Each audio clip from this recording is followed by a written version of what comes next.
Hello, I'm Wade Bankston, and today's goal is to learn how to wind perfect copper coils for a wind turbine, the stator, cheaply and effectively. What I've done is I've looked at several different websites and different YouTube videos, and I've kind of brought a bunch of ideas together to make perfect copper coils.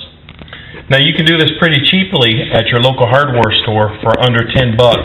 I just got a bolt 3 inches long by 3/4 inch thick, nice big sized bolt there. A couple of washers that fit the bolt and one nut that fits the bolt. PVC pipe, 1/2 inch PVC pipe, and just a little bit of plywood, and I'll show you how I put it all together. The first thing that I do is put the bolt into this back plate, and then this 1/2 inch PVC pipe wouldn't quite fit over the bolt, so I cut a little slit in there and it'll fit right over.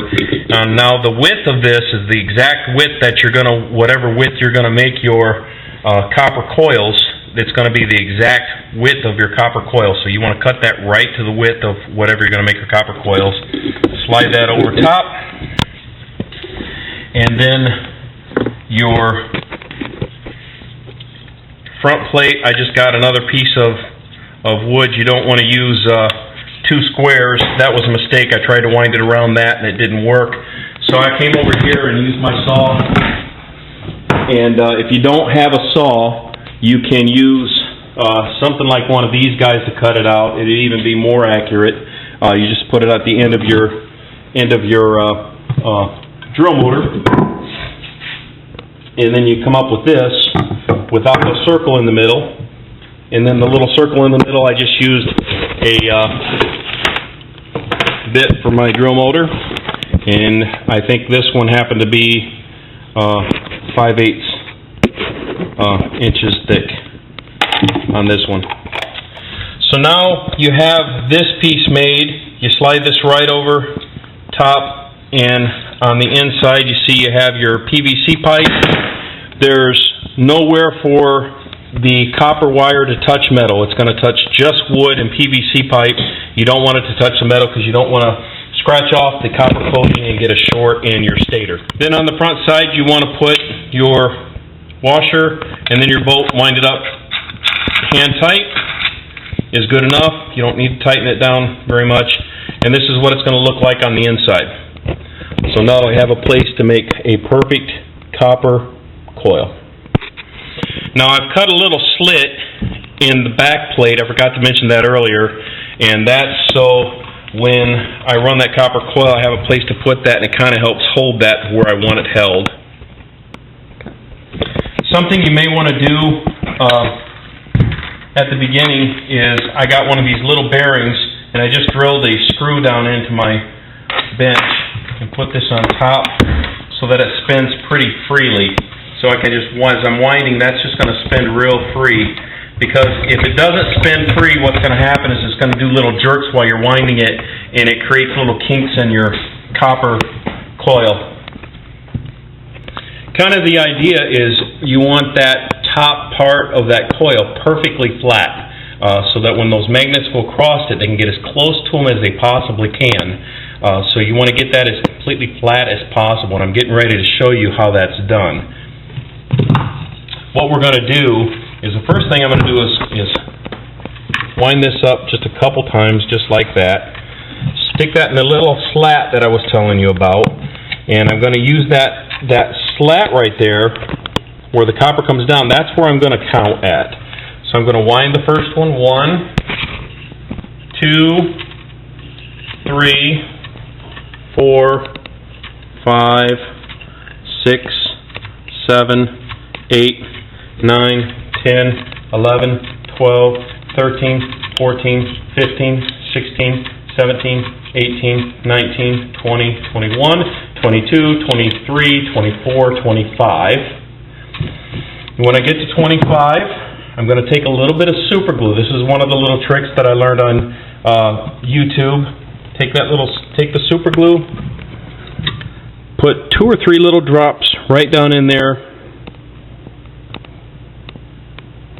and that really holds that copper together for when you take it off, and it really holds it nice and solid.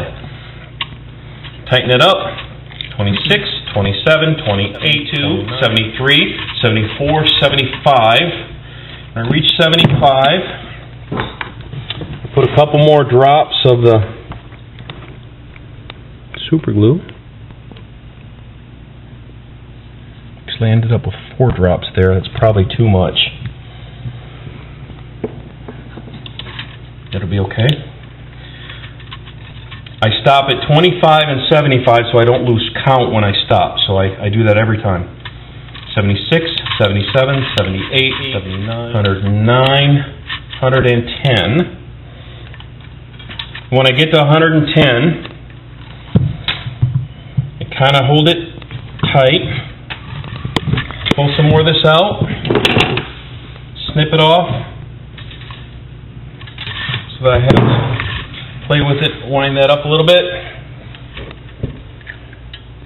And now I'll just let it set for about 5 minutes and kind of hold it tight there or bend it over so it kind of holds snug. So that Superglue, I make sure that Superglue is nice and dry. Okay, this is set for a couple minutes. We're going to undo it and see how it turns out. Now the outside coils are going to be a little loose, and that's normal, but the inside ones should stay pretty tight.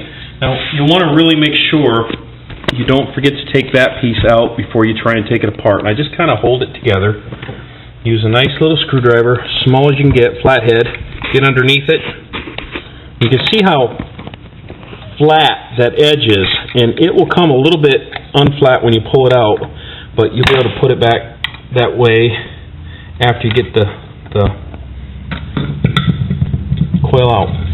Now you can see I don't want to mess it up because I haven't taped it yet, but you see how flat that is on that one edge? That's what you want.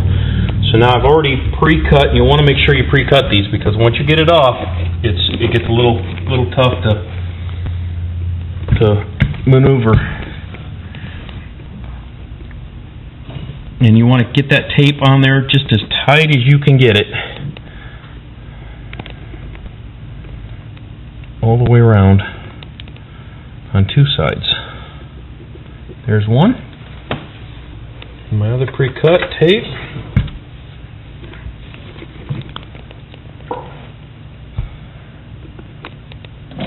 Again, just as tight.